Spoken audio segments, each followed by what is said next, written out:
Adventures by Morse. Carlton E. Morse presents The City of the Dead, featuring Captain Friday. If you like high adventure, come with me. If you like the stealth of intrigue, come with me. If you like blood and thunder, come with me. Midnight, on the third night in the old abandoned graveyard, better known as the City of the Dead. A melancholy silence has settled on the cottage of Mayor Joshua Friday, lifelong caretaker of the old cemetery. Jimmy Parker, a prisoner, sleeps uneasily in one bedroom. His girlfriend, Phyllis Carroll, lies in a bed before the flickering embers of the dying front room fire. The knife wound in her back breaks her light breathing with barely audible moans. Dr. Tuner is sleeping heavily on the lounge, ready to attend her at an instant notice. The mayor and his son, Captain Friday, private investigator, occupy the double bed in the bedroom assigned to Miss Carroll before she was stabbed. Earlier this evening, but let Captain Friday tell it. Earlier in the evening, a skeleton had suddenly been thrust through the front door to collapse on the rug, almost at Phyllis Carroll's feet. It was a skeleton neatly wired together, joint by joint. Around its spinal column was fastened a message which said, "I have come out of the grave, marked Theodore Beverly, but I do not belong in his grave. I am not his skeleton." Theodore Beverly was Miss Carroll's grandfather and was supposedly buried in the City of the Dead 14 years ago. He likewise had buried $500,000 worth of black pearls in the City of the Dead before he died and left instructions where to find them in papers received by his granddaughter on her 20th birthday. Yes, that's why Jimmy Parker and I came down to the old cemetery here.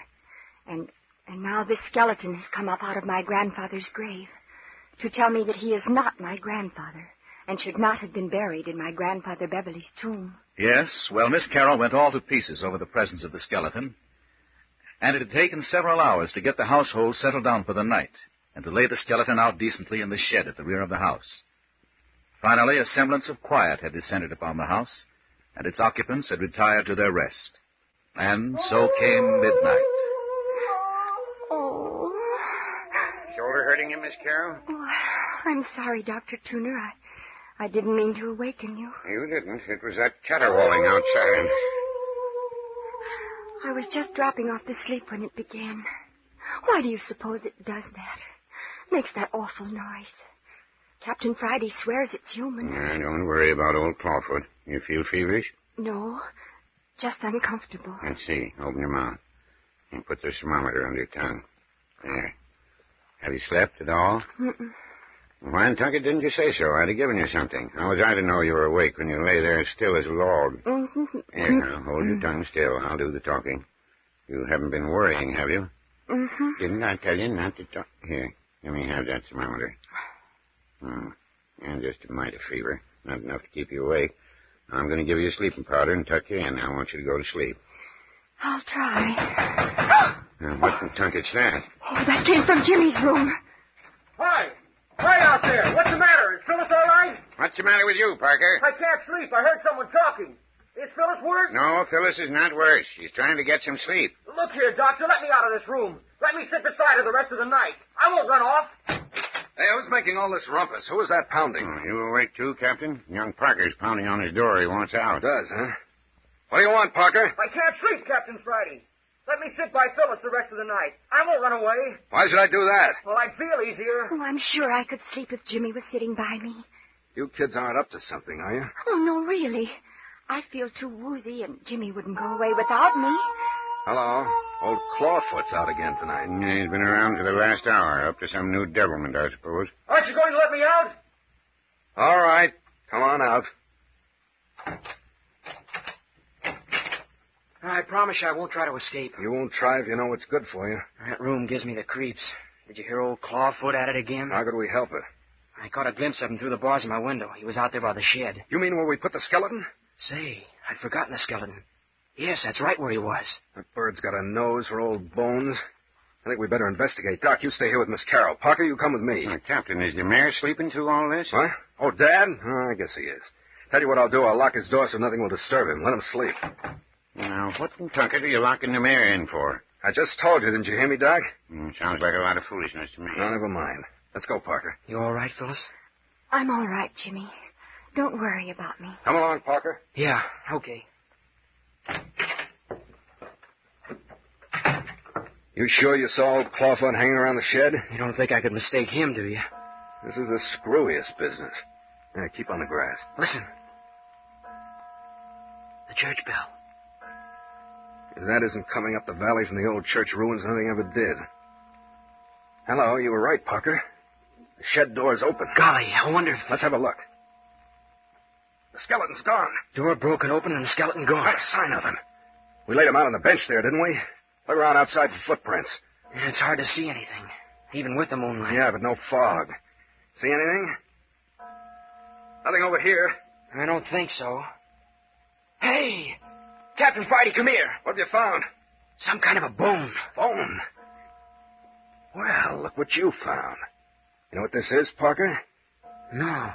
One of the bones off the foot of our skeleton. Off the skeleton? Looks like he dropped something in his escape. Yeah, but Captain... Look over there. There's another. Yeah, who says a skeleton can't leave a trail? Come along, maybe we'll find another one. But it's taking us down into the city of the dead. What of it?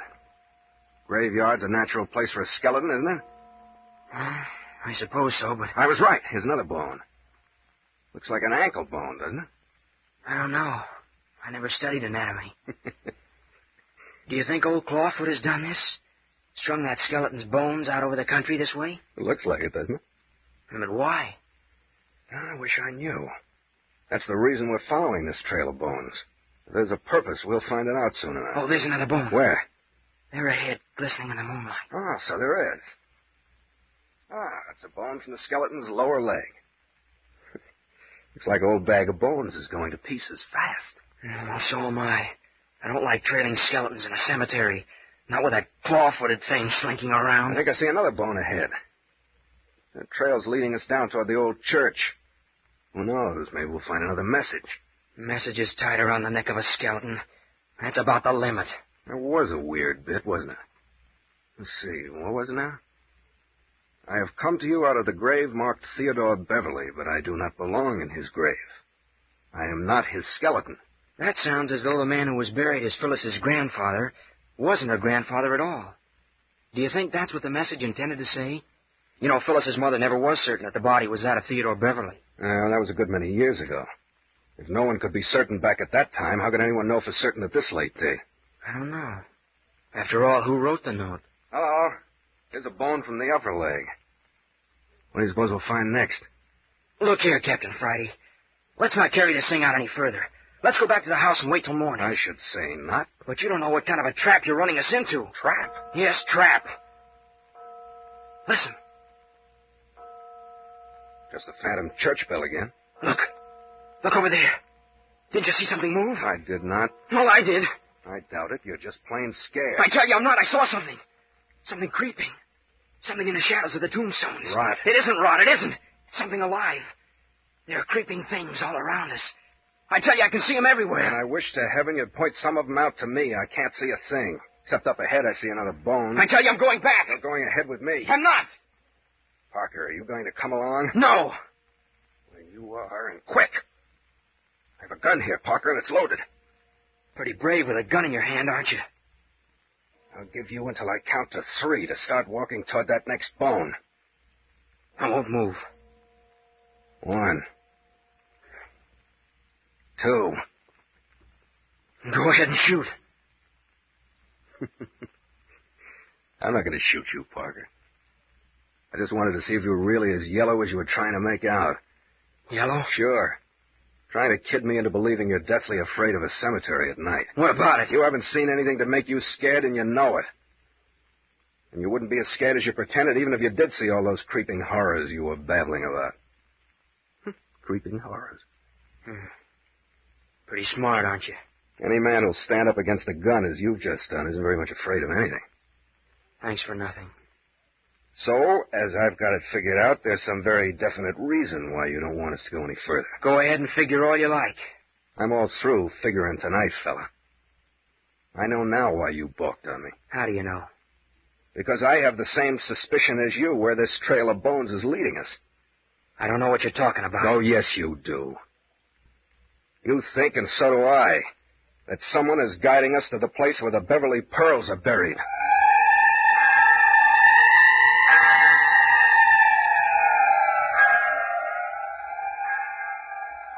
What is this trail of bones? This search for a king's ransom in pearls? What are these messages from the grave? If the skeleton in the grave of Miss Carroll's grandfather is not her grandfather, then who is it? And where is Grandfather Beverly, supposedly for so long at his rest? And why... But more in just a moment.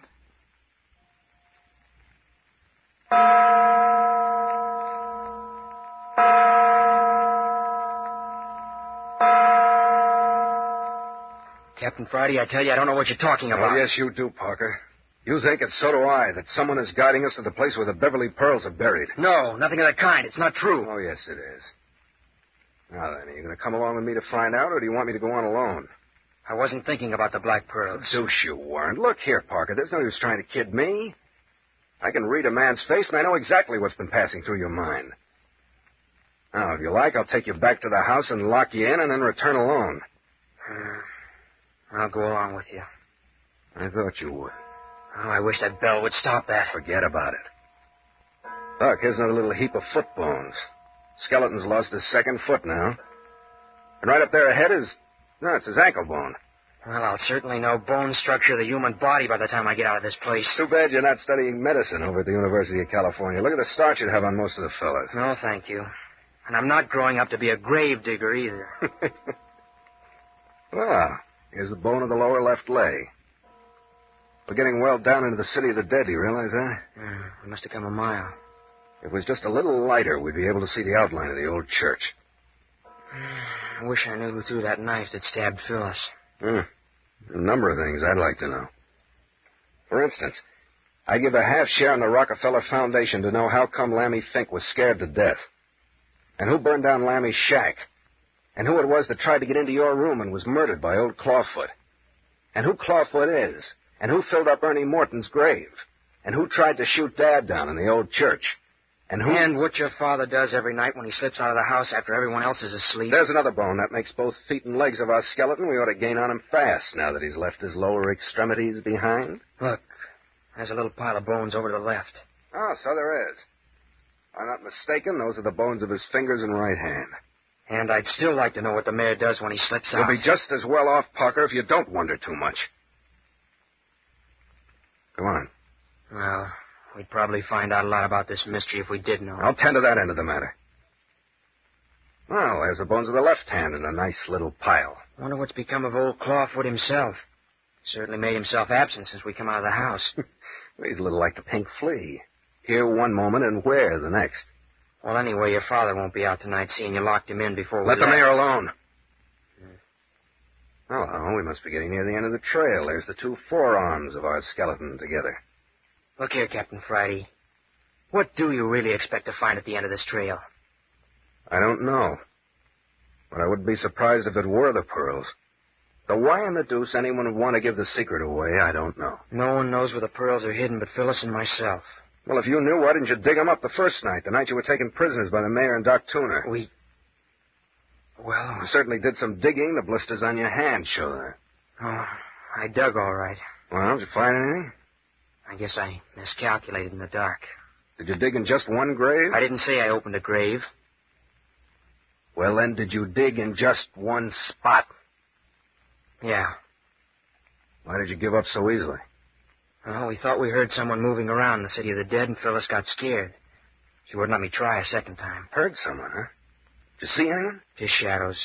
We couldn't be sure it was anyone. Phyllis was nervous about being down here anyway, and you can't blame her. No, I suppose not. Then what happened? Well, there's some more bones, Captain. Oh, good. The two upper arms. We must be getting close. There isn't a heck of a lot left to this skeleton. Now, well, go on. What happened after Miss Carroll insisted that you leave the city of the dead? We went back to the car, which we left on the road outside the city of the dead above the mayor's cottage. Didn't you fill up the grave? You mean the hole, don't you? Yes. Didn't you fill up the hole you dug? No. We left in kind of a hurry. Then my cue is to look for the excavation. A lot of good it'll do you. Why do you say that? Because I've seen the spot since, and it's been filled up. It has. You certain? Yeah, I know it has. When did you have the opportunity of investigating? You've been locked up since that night. And I saw the place the day you took me down into the city of the dead and discovered that Ernie Morton's grave had been opened. Oh, so that's it. Look. Look there. Well, ain't that something? Our skeleton has had the audacity to leave his pelvis bone lying right out in the open. I suppose we'll find a trail of ribs and vertebrae scattered along ahead of us next. I suppose so. By George, Parker, why didn't I think of it before? I know where we're headed for. Yeah? Where? I'll bet you money this trail is going to lead us directly to Ernie Morton's grave. Oh, you don't say. I most certainly do say. I'll be a mighty disappointed man if I don't find the grinning skull of our friend the skeleton perched on Ernie Morton's headstone. There's a couple of ribs. 2 more of them down there about 20 yards. Good enough. We'll be in sight of Ernie's grave in a few minutes now. Well, what will you do if the trail does end there? We'll sit down and keep guard until morning, and then first thing after breakfast, we'll reopen that grave. There must be something buried there. All the activity seems to center around the place. Well, if you're going to do it by daylight... Shut up, Parker. I hear something. What is it? Shh, listen.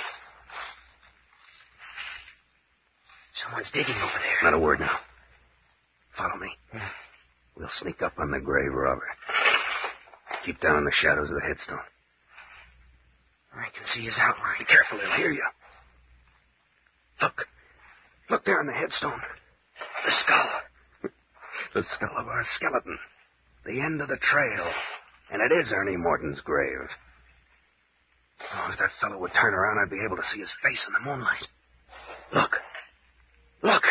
Now you can see who it is.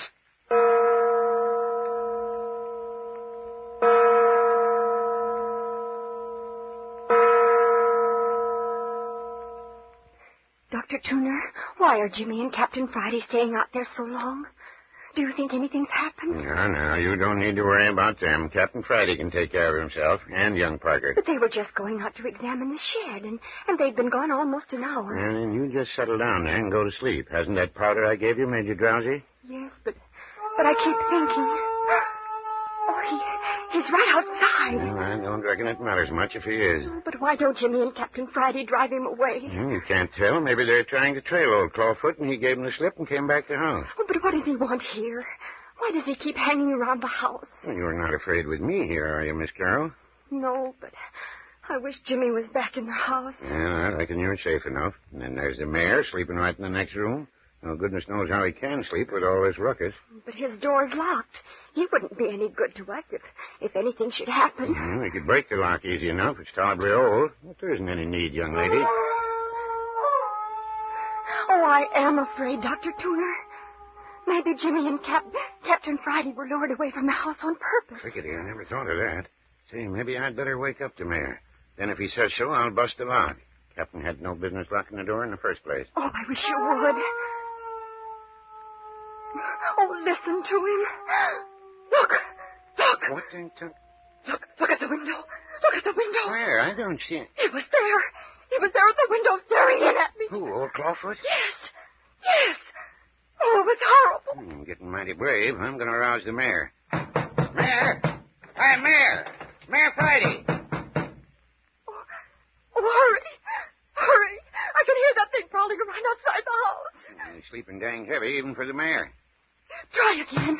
Hi there, Mayor. Mayor Friday. Hi in there, Mayor. What do you suppose is the matter with him? Dang funny, I can't get a sound out of him. Listen a moment, see if I can hear him breathing. What do you suppose makes him do that? I can't hear the mayor at all. That's funny, too, because he always snores like a foghorn when he's sleeping heavily. You don't suppose something has happened to him, too, do you? What could happen to a man in there? The windows are barred and the door's been locked ever since Captain Friday left. But the windows were barred and the door was locked when someone stabbed me. Oh, Savannah, I wonder if the mayor's been stabbed. I'm going to open that door. Oh, yes, please. I think you ought to. Oh, Dr. Tuner, I'm so frightened. You got me going now. He's at the window again. He's at the window. Oh, make him go away. Well, what do you want me to do? Wave the tablecloth at him? Now, you keep still. I can't do more than one thing at a time, and I'm going to see what's happened to the mayor. Oh, all right. Don't look at the window if he frightens you. Oh, I can't help it. What are you going to do with that chair? I'm going to break in the mayor's door. I wished I had a gun. I'd take a pop at that thing. That'd burn his wailing anyway. Oh, please hurry with the door. What are you doing now? Putting the other furniture back so I can get a good swing. Now then, we'll see how strong that lock is. Starter than I thought. You've broken the leg off the chair. Blast the chair. She's giving away. There she is. Is he in there? Is he all right, Dr. Tuner? It's Blacker and Sam Scratch in here. Where's the mayor's flashlight? They're on the table. Yeah. Now we'll know in about a half a minute what's what. Doctor? Dr. Tuner? What's the matter? What's happened in there? Oh, Dr. Tuner! Dr. Tuner! He ain't here.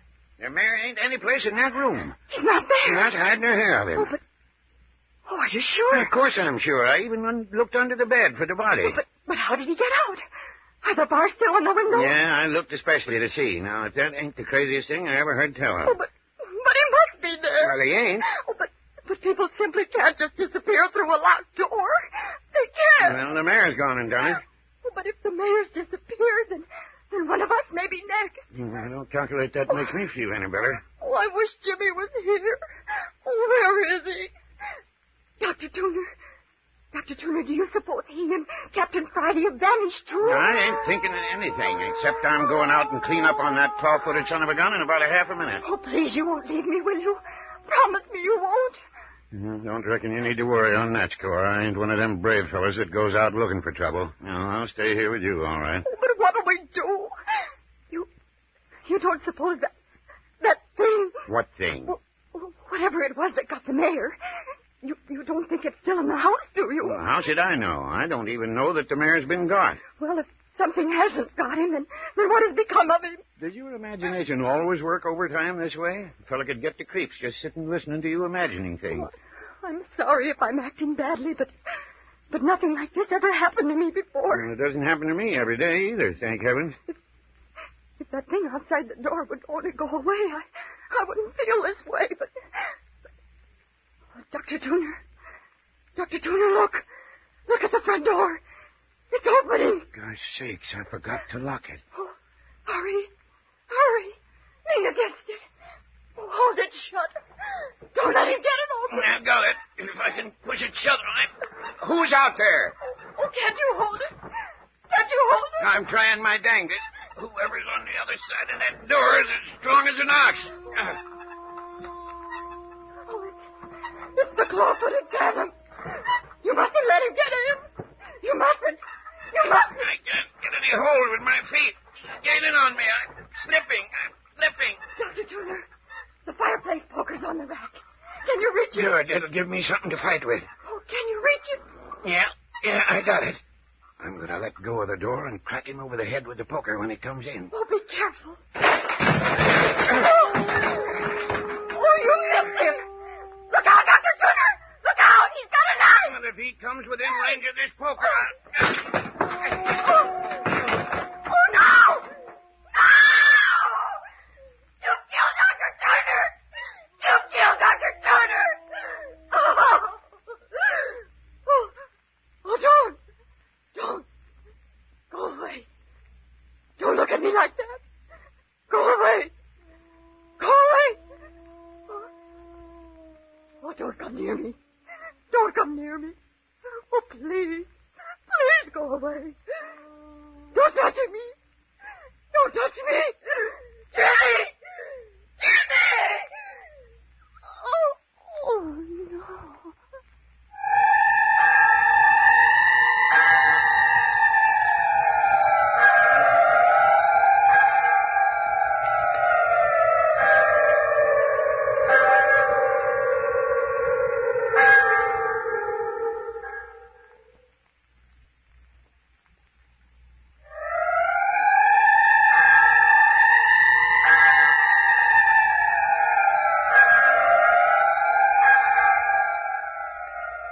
The terror of old Clawfoot has descended on the old caretaker's cottage.